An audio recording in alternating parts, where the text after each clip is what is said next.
From clowning a father for the loss of his child to straight up shooting an op in the street, here are Charleston White's most savage moments caught on camera. Charleston proved that he doesn't care about anyone's connections when he decided to go after Rick Ross's son during a podcast, sparking a fight with the child's mom. His comments about Ross's son and baby mama immediately caught attention online, and it didn't take long for Tia Kemp, the child's mom, to find out what Charleston had said about her and her son. Charleston White, the way I'm finna line your bullwinkle god ass up, dog, on YouTube, you gon' wish you ain't mentioned my mother name, boy. When the beef started heating up, he doubled down on the disrespectful comments, showing that he was ready for whatever smoke Tia wanted to bring. And go back and forth with porcelain toilet teeth. Man, that got them. Come on, take them veneers out your mouth. Tia Kemp ain't about to let White talk about her without consequences. She fires back at Charleston with her own heated response. Bookings in a day. You think I'm finna keep going back and forth with the dump? The is a man. Uncle, bruh. When it comes to running his mouth, no one is better than Charleston. He clapped back without missing a beat. Word on the street was Kemp bit on more than he could chew. Tokyo, China, whoever them. I said, I'm not sitting down with them funk ass old ass. Just them has-been bitches, man. Baby mama drama can get messy, but Charleston's most controversial takes came when he decided to weigh in on serious social issues. Charleston decides to weigh in on the LA protests, making comments that shocked even the people used to his unfiltered takes. So instead of trying to understand the situation or offer any kind of nuanced perspective, White went straight to suggesting extreme measures against the protesters. He called for the LA police to use water hoses and German shepherds on people exercising their right to protest. Shoot them with beanbag, go get the firemen and get the water hoses. Go get them biting dogs, them German shepherds that they sicked on in the 60s. Sick them on them Mexicans. When Rampage Jackson tried to give him a chance to walk back on those inflammatory comments, White does what he always does, doubles down instead of backing off. It ain't the 60s no more. Dogs is... It ain't the... LA police, they got $1 billion budget. Don't let our taxpaying dollars go to waste. Charleston does not stop here either, escalating his comments to an even more extreme level, suggesting that Trump should deploy the National Guard with shoot-on-sight orders for anyone not following the law. Trump send the National Guard. Don't send the Marines too. Shoot on sight if a mother ain't following the laws of America. Martial law. Suggesting extreme violence against protesters pretty sick, but when someone tries to expose Charleston's past, this dude flips the script in the most savage way possible. Whack 100 tried exposing him on the Danzo Project podcast, proving that he can turn any situation into an attack on his op. The conversation started with White going off about people who act hard until they catch a case, then start begging for plea deals when reality hits. Whack 100 thought he'd had Charleston cornered when he brought up White's own plea deal history. When the white boy gets you, now you want a plea bargain. No. You plea bargain. I was a kid. I did what my mom and my mother told me to do. No. I fought my cases at 12 years old. Instead of getting defensive, though, he flips it over and goes straight for Whack's throat. The guy starts dissecting Whack's childhood, calling him neglected and going after his upbringing. You was a neglected child raised in the hood. I wasn't. You were raised in the hood? Yeah. You was neglected then. I wasn't in poverty. I wasn't in poverty. Attacking someone's childhood instead of defending yourself's pretty cold. But Charleston showed no mercy when someone was at their most vulnerable moment. White has proved he does not show sympathy for anyone when Megan Thee Stallion breaks down crying during an emotional interview about Tory Lane's shooting incident. Everything happens so fast. And all I hear is this man screaming, he said, dance, bitch. And he started shooting, and I'm just like, oh my God. Instead of giving her the benefit of the doubt, or maybe just staying quiet about a serious situation, White goes after her character. He's not buying the sympathy angle that most people are showing. Listen, Megan Thee Stallion, everybody knows you whoop niggas and bitches. You a big old and you drag little bitty niggas like that. You get on top of them. Oh, he didn't just question her story either. He went all the way in, calling her a liar and attacking her credibility while she was at her most vulnerable. Shit it up on him. Ain't no bitch like you crying no year later about no shit like that. He goes hard to point out the inconsistencies in her story, saying how she's trying to get Tory Lanez in trouble by manipulating the facts. Award ceremony, and you and your attorney went and tried to get the in trouble for violating the restraining order, and y'all both entertainment. You wasn't crying in. Calling a shooting victim a liar is pretty bad, but Charleston's attack on a respected sports commentator's dating preferences went to disturbing new levels. Shannon Sharpe's been making waves with his controversial NBA takes and opinions, but White's not interested in debating basketball. He sees it as an opportunity to attack Shannon on a much more personal level. So instead of keeping it pro or sticking to sports commentary, Charleston goes straight for Shannon's relationship choices and personal life. If he was a little bitty like me, being with a little old bitty 21-year-old white girl like that, it would have less of an impact on white America's mind. But White didn't stop at just questioning Shannon's dating preferences. He took the attack to an extremely inappropriate level, making disturbing accusations about Shannon's interest in underage individuals. For white pussy, he like young white pussy. He really want to fuck a 17-year-old, but he can't. He fuck a 18-year-old or 20-year-old. Throwing out rumors about someone's personal life's pretty extreme, but Charleston saved his most savage takedown for someone preaching to the community. Charleston White proved he'll savage anyone when Dr. Umar Johnson tried to tell black men how they should be living their lives. You see, Dr. Umar had been making rounds telling these black guys not to date white women, positioning himself as some kind of authority on relationships and black consciousness. So even if you recognize a white woman may be attractive, it's not within the best interest of the long-term health of the black community for you to marry her, date her, cohabitate. Charleston went straight after Umar's message, making it clear that he thought this whole thing was nonsense from someone who had no business telling anyone how to live. Dr. Umar Johnson wrong in the motherfucker, trying to shame a nigga for fucking white hoe. White didn't stop at just disagreeing with Umar's message. He goes after his credibility directly, questioning whether this dude even had the right to give anyone advice about anything. We don't know what college he graduated from. We ain't seen now. Hey, I went to school with Dr. Umar Johnson. We ain't never seen him have an office. Then Charleston delivers the most savage blow of all. He calls Umar out for being a deadbeat dad while trying to lecture other men about responsibility in relationships. Men fuck punks in prison like they women. You can't tell a nigga where to put his dick. You ain't got no say-so. Exposing a deadbeat father while he's trying to lecture others is pretty cool, but Charleston's most ruthless moment came during an unthinkable tragedy. Charleston White showed his most savage side when the entire world was mourning the tragic death of Lil Ronnie and his daughter. But White refused to show any sympathy. When everyone's expressing condolences and showing respect for the victims, Charleston's over here with a completely different attitude. Your baby. Oh, you shouldn't say that. The baby. Now who gonna do something? You see, White felt like people were trying to control his response and tell him how he should react to a tragedy. He's not about to let anyone dictate what he can and can't say. Yeah, baby, I'm gonna talk about whatever the fuck I wanna talk about. And ain't nobody gonna do nothing about it. Come die about it. Come die about it. His willingness to go against the entire world's reaction to such a heartbreaking situation shows a very ruthless and uncompromising side of his personality. What do you get? Everybody gotta die.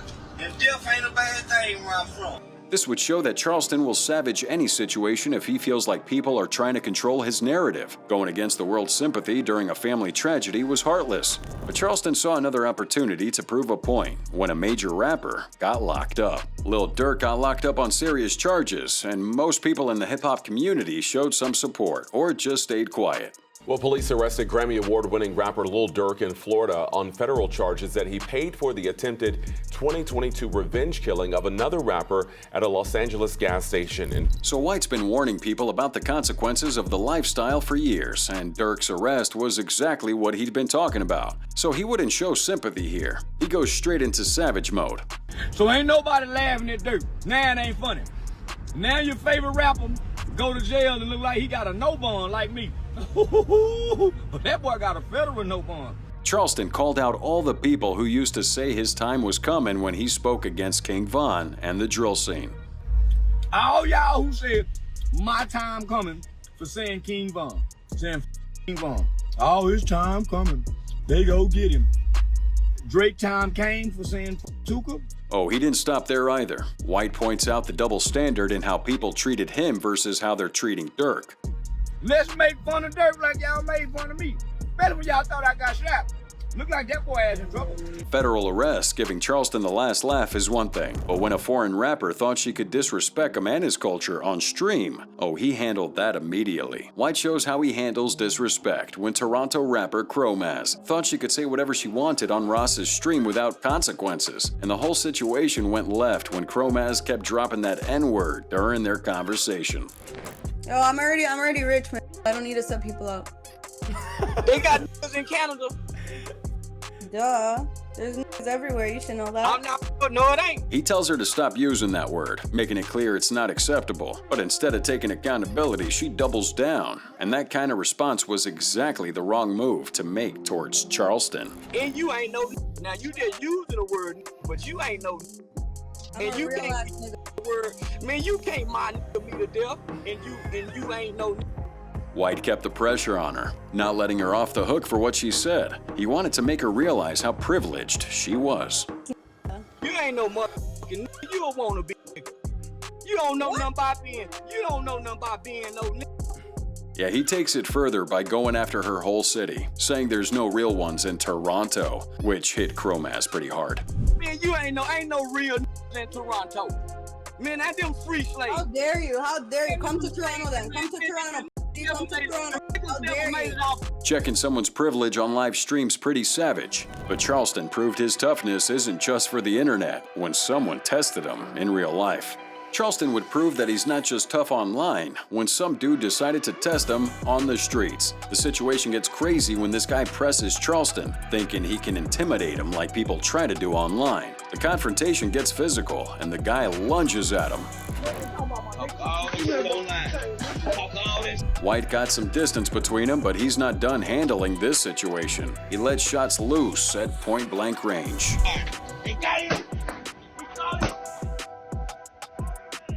Shooting at people in public can show your street credibility, but Charleston's most shocking moment would have to come when he used someone's family tragedy to make a point. Looks like White showed his most savage side when tragedy struck Gilly the Kid's family, proving that he doesn't hold back, even during someone's darkest moments. When Gilly's son tragically lost his life in a shooting, the community came together to offer their condolences and support. Gilly the King laying his oldest son, Devin Spady, to rest on Monday. Spady, who rapped under the name Young Cheese, was killed in a shooting at the corner of Masher and Nedro. Instead of offering sympathy like everyone else, he takes that tragedy to make a cold point about street life and its consequences. He brings up how Gilly had previously called him a snitch, and then flipped it by saying if he snitched like Charleston supposedly did, his son would have gotten justice. 2 years, 3 years later, your son was gonna be murdered and killed. And because they put the no snitching down, your son's murder is unsolved. Well, that shows you just how savage Charleston can be, but then he doubles down and starts outright clowning Gilly for his son's murder. Wallow was crying. You and Wallow were crying. Oh, my son. Mocking a father's grief is pretty cold, but Charleston's most controversial stance would come during election season, when he shared his views on leadership. During the election season, when many people are discussing the possibility of a black woman president, Charleston takes a completely different stance that would shock even his regular audience. He makes it clear that he will never vote for a black woman to be president, regardless of her qualifications or policies. I was raised by black women.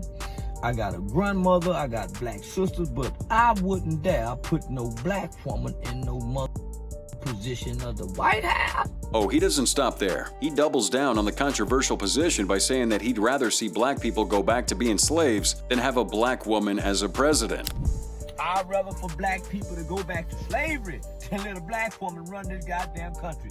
And then he triples down, saying women should belong in the kitchen, flexing his misogyny to the max. Black woman running shit, mother. You get your back in that bedroom and in the kitchen. But the White House, America, we can't do this here now. Hell no. Charleston was sitting down for what was supposed to be a regular interview with Lil Pistol. Things get weird from the jump. The conversation kicks off with Lil Pistol testing Charleston about his feelings on Memphis, dropping hints that talking crazy about the city could bring problems. How you feel about Memphis? Now look, before you say something about Memphis, you know Memphis nigga get on nigga. You know, I'm just saying. Charleston wasn't buying into that fake friendly vibe. He could tell something was off about this whole setup, and Lil Pistol's energy wasn't sitting right with him from the beginning. When niggas go to prison, what do it say? Such and such versus the state of Tennessee. So nigga, why would I feel anything about a slave state? Why would this nigga ask me how I feel about the plantation?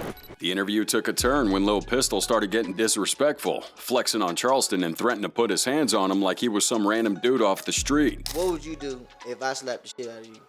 You gonna die. Fuck you talking about, Hollywood? Yeah, you gonna die. Things get even more disrespectful when Lil Pistol started calling Charleston a pump faker, talking about shutting down the interview. Man, these folks pump faking, you hear me?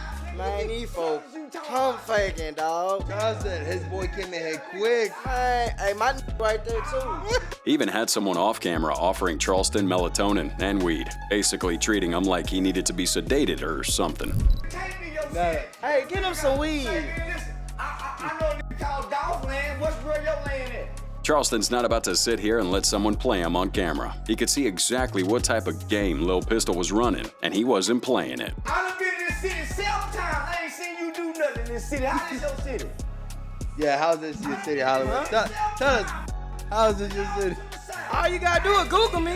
Without wasting any more time on nonsense, Charleston gets up and walks out, calling out Lil Pistol for talking tough about a city he barely knew, showing that he wasn't gonna stick around for fake tough guy theatrics. I don't need J's. I bought these. I bought these shorts. Interview over. My city talking, ain't got a goddamn. Some interviews are setups from the jump, but when former child stars bring Hollywood weirdness to your show, walking out becomes the only option. White thought he was sitting down for a normal interview with former Disney star Orlando Brown, but Brown had other plans from the moment the camera started rolling. I'm out on bond. Can you leave that case alone? That's an open case. I'm out on 2 felony bonds. Can you please quit talking about that? That's real. Unless you gonna let me get the gang. No, see, that's what I'm saying. This Instead of keeping it professional, Brown starts playing weird games, repeatedly calling Charleston daddy, clearly trying to get under his skin for some viral content. Charleston initially tried to brush it off and keep the interview on track. You done admitted to being f***ing by a Hollywood executive. You wouldn't fight nobody.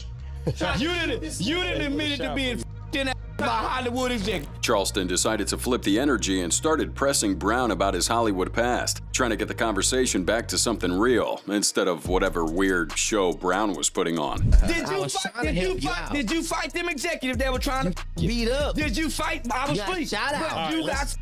You got shot. I'd rather get beat up than I'd rather get snapped. Charleston finally reached his limit with the disrespect. He made it clear that he wasn't about to waste any more time while Brown continued his weird energy and inappropriate comments. Beat our kids. What do we tell our kids? Daddy. Don't call him daddy.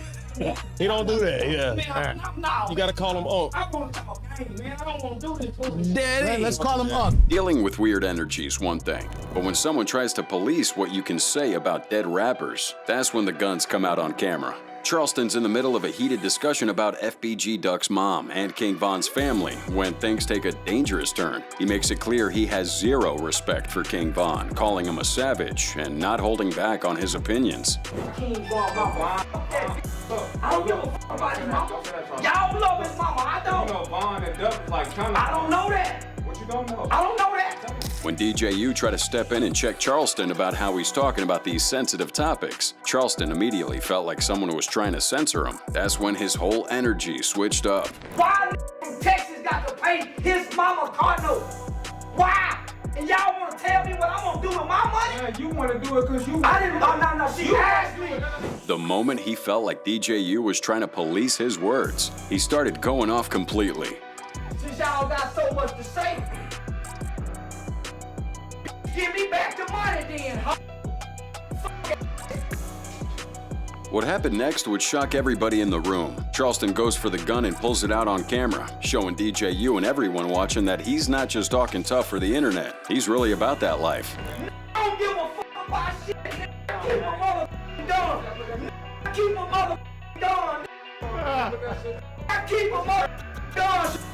DJU tried to defuse that situation by laughing it off, acting like it wasn't serious, but Charleston was way beyond the point of talking things out. The gun was already on the table, and the whole mood had shifted. I don't give all that say. You say what I'm gonna say. Who told you that? Say, homie, Fortunately, nobody ended up getting shot and the tension eventually died down. Pulling guns during interviews is wild, but some people think they can disrespect you on live streams and not face any consequences. White's out chilling with Aiden Ross on his stream and things were flowing smoothly until Prime decided to bring up some clip he'd seen online. Instead of addressing it straight up, Prime gets slick with his words and makes wild comments about Charleston's sexuality. And I didn't know what the did. I'm sorry. No, he's not. No, he changed my perspective. No, hold on. Yes, I've never seen it. Have you? I've seen my Exactly. I seen my When Aiden tried to jump in and calm the situation down, that just made Charleston even more heated. He could see that Prime's trying to disrespect him on live stream and wasn't about to let that slide. Charleston rips off his mic, making it clear that he's done talking. Came and jumped in. You ain't gonna do nothing. What you gonna do then? What you gonna do then? What you gonna do? You gonna get your knife? I know what you do. Prime jumped up too, but he was quick to call for Aiden to step between him before the situation got completely out of hand. Good job. Let the man get the content. Listen, let's Let change the man get the content. You the one came in and said, hey, he's a no. Stream confrontations can get physical fast, but when a podcast host wants to play therapist instead of interviewer, well, that becomes a complete waste of time. Charleston sat down for what was supposed to be a regular podcast here, but hosts had other plans from the start. Instead of letting him talk, they immediately started questioning his whole personality and trying to psychoanalyze him. The question is, what the f is wrong with you? What? Like, what you be on? Like, what's your angle? Like the way, like, what you... I'm angry. I figured. I wake up just like you. One of the hosts gets real slick, basically saying Charleston puts on a fake happy face in person, but goes all crazy on social media for clout. Well, how you are angry and you ain't always popping your shit like you a happy. So now you contradicting shit because I be checking you out. You popping shit like you like a rapper or something. Charleston kept it real about his feelings, straight up telling him that he's not in the mood to deal with young people trying to pick apart everything he says.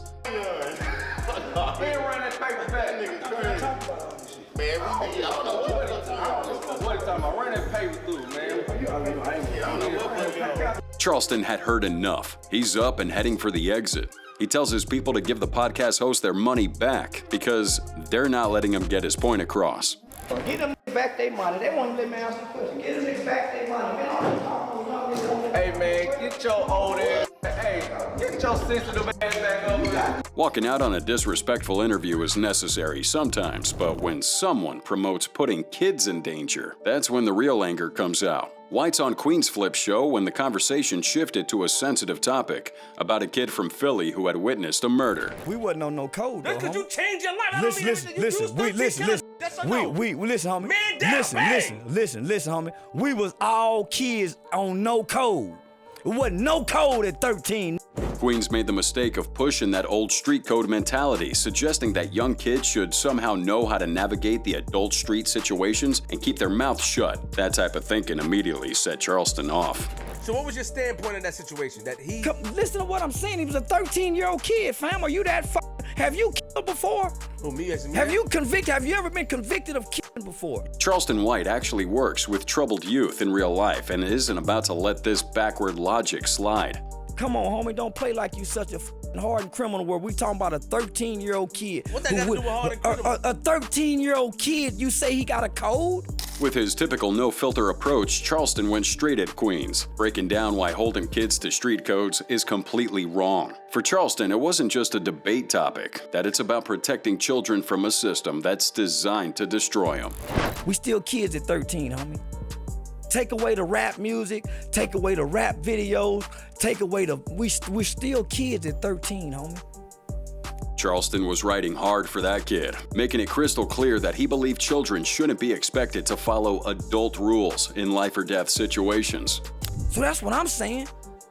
I slept next to them niggas who y'all think stood on code, and them niggas cried when their mothers couldn't come see them on Christmas. Cried on birthdays. The tension escalated when Charleston started dropping real knowledge about youth development and street politics. Instead of listening to someone with actual experience, Queens tries to dismiss him like he's just some guy who Googled information the night before. The human brain doesn't develop until at or around 25. So you telling me that's just a normal brain? That's just a normal f***ing brain. Something that you learned and you had to read. Queens kept flexing his internet search, but Charleston had to check him and remind him who's really qualified to speak on these issues. You just said you a character, though. This is a character. The real you behind it. You missing? He's stuck on the internet. I'm telling him to get off. I'm telling he's an internet nigga. That's why he's so never convicted. internet nigga. He's an internet. As things get more heated between them, Charleston kept it completely honest by letting Queens know that he was only there because he got paid to be there, not because he respects Queens' opinions. Spread gospel. You paid to get me here. What the fuck you talking about? Spread the gospel. Not to spread no gospel. To spread the gospel. I paid you here. I spread the gospel. I wanted to talk to you. You paid to talk to me. Defending children from the street is serious business, but when people try to justify cultural appropriation with fake respect, the gloves come off completely. Charleston sits down with Say Cheese to discuss the Asian Crip situation. As soon as the interviewer started explaining how some Asian folks felt about their connection to black culture, Charleston takes control of the conversation. He's not interested in hearing excuses nor explanations that try to justify what he saw as disrespectful behavior. Struggle. They ain't come out no black. They ain't come out the seed of no. So whatever they think they grew up with, they are not us. The energy shifts when Charleston starts getting into how these same people had called him racial slurs and disrespected him personally. They want to embrace our culture, but when they get mad at us, how do they say nigga too though? How? How can they use that word nigga toward a black guy? Charleston breaks down his main issue with the whole situation, people wanting to use black culture and benefit from it while simultaneously showing disrespect to black people. I don't like anybody who think they can take our culture and use our culture against us and then want to use the word nigga derogatory toward a nigga. When the interviewer tried to diffuse the tension by suggesting that Asian communities were being respectful, Charleston immediately shut that crap down. No, they were saying that's the old day. They saying they got the right to call us niggas. They shoot at us, is what they telling us. We taking y'all culture and we gang bang against y'all. Then it gets worse when the interviewer suggests that some Asians considered themselves part of black culture. Yeah, Charleston checked him instantly. 1 out of every 3 of us going to prison in America. How the f they a nigga? And them ain't going to jail like us. When last time you seen the police shoot one of them round face motherfuckers? Calling out culture vultures is one thing, but when an interviewer tries to come at you on Twitter, that's when you show them your real influence. The whole situation started when Charleston managed to convince Aiden Ross to cancel his planned stream with Boozy Badass. DJ Vlad couldn't stay out of it and decided to jump on Twitter throwing shots at Charleston. He brought up Charleston's past conviction while defending Boozy, thinking he could expose Charleston and make him look bad online. But White doesn't back down from anyone, especially not some interviewer trying to come at him sideways on social media. Yeah. Tell Boosie I knock his bitch ass out. I can't now, nigga. Gotta get insulin, can whoop me. You better go, nigga. Tell Boosie I knock his bitch ass out. Him and Tootie Raw. The fact that Aiden Ross actually respected Charleston enough to cancel his Boozy content proved that White's influence runs deeper than most people realize. Listen, Black. We don't want Boosie on Aiden Ross. Yeah. We don't want the diabetic freak on Aiden Ross. And plus, he's a killer. Social media beef with journalists is light work, but going after someone's sick newborn baby crosses every line imaginable. White showed how ruthless he can be when he decides to go after Fly Soldier's newborn baby, proving there's literally no line he won't cross when he's beefing with someone. What makes this brutal was that Charleston was targeting an innocent child here who had been fighting for their life in the NICU. And even by Charleston standards here, that was taking things to a whole different level of disrespect. He talked about my kid. My kid was in the NICU for 43 days, right? My kid was sick, critical, right? Like intubated and everything. Damn, I'm sorry about that, bro. It's okay. So he talked about my son, you know what I'm saying? Yeah. The Highland Boys weren't about to let Charleston keep disrespecting Fly Soldier's kid without some consequences. During Aiden Ross's live stream, they confront Charleston directly about crossing that line with the baby comments. Hey, Charleston, we got a box, homie. Man, I'm gonna kick your mother. Let's do it. You say you're gonna kick my ass, let's do it. With your hands, homie. You wanted to talk about my kid, that's why. Instead of addressing what he said about the child, he flips the situation, bringing up how the Island Boys like kissing each other. Hey. When last time you your brother? Bro, I never my brother, bro. Yeah, wait, y'all was tongue kissing. You can't tell me one of y'all ain't each other. Are we gonna box? Y'all was tongue kissing too. Bro, his hairline's receding. Show the camera. Fly Soldier tries to keep it civilized by saying they should just handle their beef in a boxing ring instead of online. Let's do it professional, all right? Listen, like I said, let's just keep it cool. Let's keep it all, like, you feel me, cordial, professional, until we get in that ring. White's not interested in taking any high road, though. He kept the disrespect flowing, doubling down everything he said previously, and showing he's not backing down from anyone. I'm gonna make fun of you and your baby. Hey, I'll tell you this right now. You receding hairline. Shut the up. You want to be a young so bad. When Fly Soldier tried to get the last word by announcing their potential boxing match, it didn't land the way he probably wanted it to. Charleston had already gotten under his skin too deep. Charleston, White, and I is going to be one of the biggest fights in the century, because you don't know how many people want to see us get beat. And the Island Boy, the one that kissed his brother, is gonna do it. The beef eventually moved from online to real life when Fly Soldier's partner, Kayla Thala, pulled up on Charleston at UFC 314, ready to handle things face to face. Beat, huh? Yeah, you talk about our child, saying he's a little... Even with someone confronting him in person, Charleston refuses to back down or show any remorse. The baby's still ugly. I'll give a damn what she says. Yeah, it don't take away from what that baby look like. Just hopefully the baby grow up to be something better than what his daddy looked like and behave much better. Disrespecting babies is kind of messed up, but when Crips put bounties on your head, most people don't call the feds for help. Now this kicks off with White running his mouth about Brick Baby and his connections, going as far as disrespecting the late Nipsey Hussle, who was close to Brick. That kind of disrespect wasn't something Brick was gonna take, and things get serious when Brick Baby puts allegedly a $10,000 bounty on Charleston's head, turning their internet beef into a real-world threat that has deadly consequences. Yeah, man. Out here in Houston, man. 96, I got a dime on Charleston White head. It could be more. Most people in the culture will handle this through their street channels, but Charleston takes a different approach that kind of shocked everyone. Instead of preparing for war, he picks up the phone and calls the feds. I'm the one that put the feds on Brick Baby. I keep telling y'all niggas think I be playing. Charleston didn't make a random call either. He's got connections making sure that the authorities take this threat seriously, and he wasn't trying to hide what he'd done from anyone. Port to Houston, but I did this through my law enforcement friend. In hip-hop and every other gang out there, there's a rule about staying away from law enforcement. Charleston did exactly the opposite and made it clear he did not give a shit. One thing I know about you, y'all don't bother the police and y'all don't bother federal informers. I'm a federal informant. His decision to involve the feds led to Brick Baby getting caught up in a major RICO sweep that targeted the Rollin' 60s neighborhood Crips. When Brick tried to get out on bail, the judge denied him completely. The court said he was too dangerous to be released, citing concerns about potential violence and witness tampering. I'm willing to work with the police to bring you down. Why would you joke and play with me? I ain't playing with y'all. White's willingness to call authorities shocked the culture. But what really surprised people was finding out this wasn't even his first time putting pen to paper when it came to cooperating with law enforcement. When Charleston was 16, he got caught up in a shoplifting situation at Arlington Mall that went completely sideways. The situation escalates when Diddle allegedly shot and killed Levy during the confrontation. Charleston finds himself facing serious time, and he has a choice to make about how he wants to handle the consequences. Intently. He pulled the hammer back on the gun. And then what happened?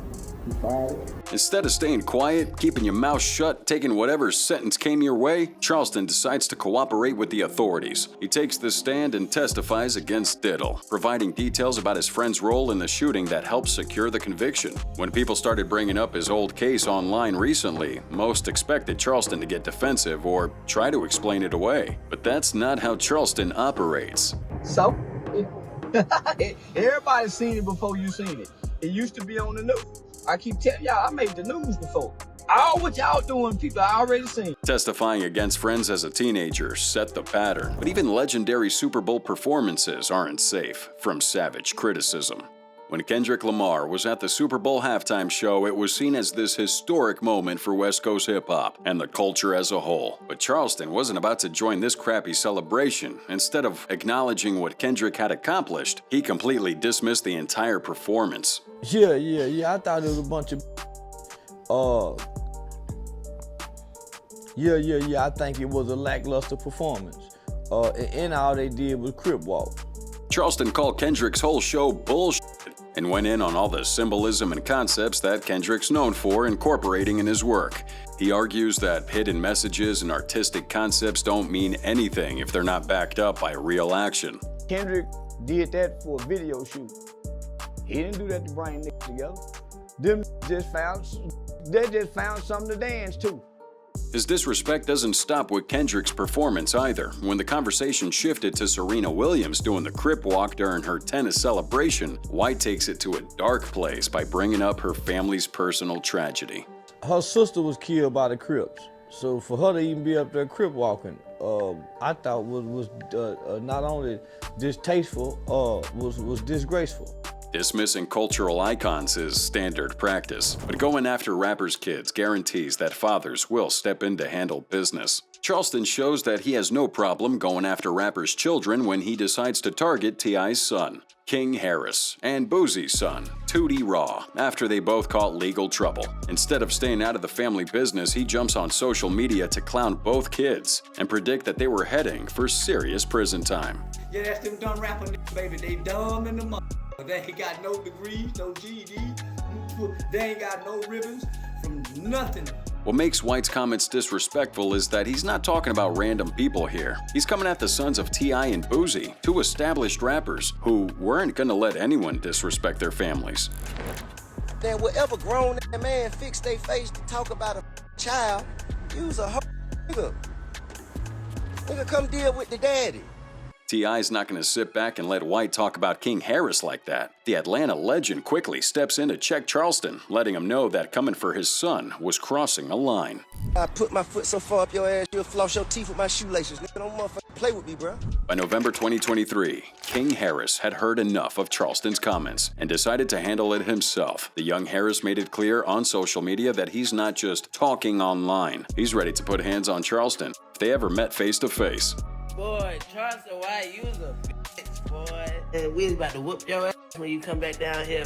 Instead of backing down from that threat, Charleston kept that same energy, doubling down on everything he said. He's not intimidated by King Harris or concerned about what T.I. might do. I hope your daddy died with that diabetes. I hope your daddy died with that diabetes. I hope China don't send the insulin over here 1 month. When the sons of rap legends want you to fight, most people might back down. But industry veterans talking about your appearance get the same ruthless energy. This kicks off when the interviewer tells Charleston that Whack 100 had been suggesting it was time for him to go bald, with Sexy Red backing up those comments about his hair. Whack 100 says you just need to shave it off, man. Give it up. Your hair, you're going bald. Go bald, give it up. Yeah, man, Whack 100, he just posted that on his Instagram. Charleston fires back with his usual unfiltered approach, making it clear that he's not going to let him get away with this. And why that watching me? I don't watch him. He really want to be my friend. I think he really want to be my friend.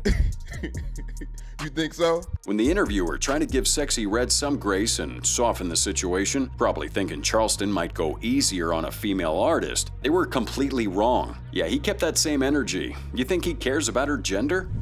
Red say she liked the raw dog. I bet it was plenty nappy head uncles and everything else. Raw dog and that little old pussy. Them ain't looking at no how.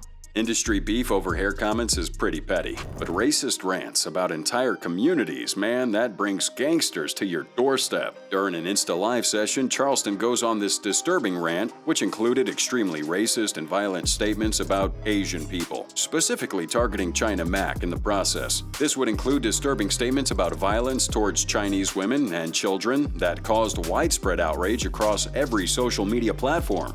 But he says some shit And he kept on talking shit about the Asian people, talking about us like we dogs and shit like that, talking about us crazy. The New York rapper called Charleston out directly, making it clear that this wasn't about any racial tension between communities. It's about Charleston's hateful words. He just want to take something that's hot and want to like, you know what I mean? Pour gas on the fire. Like pour gas on it, but he want to spin it his way so he could like get clout and get people to listen to him.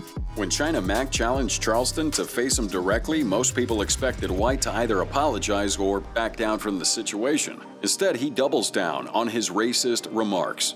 I ain't never liked nothing East. Chinese, Vietnamese, Japanese, Lebanese, no knees. No knees. White tries defending his position by claiming he was for his own people. I hate you. I'm a hateful-hearted, racist nigga, and I'm for my people. I don't represent black people. But then immediately went on another racist tangent. Rap in your language. Rap in your language, punk. We hate you, motherfucker. We hate your kind.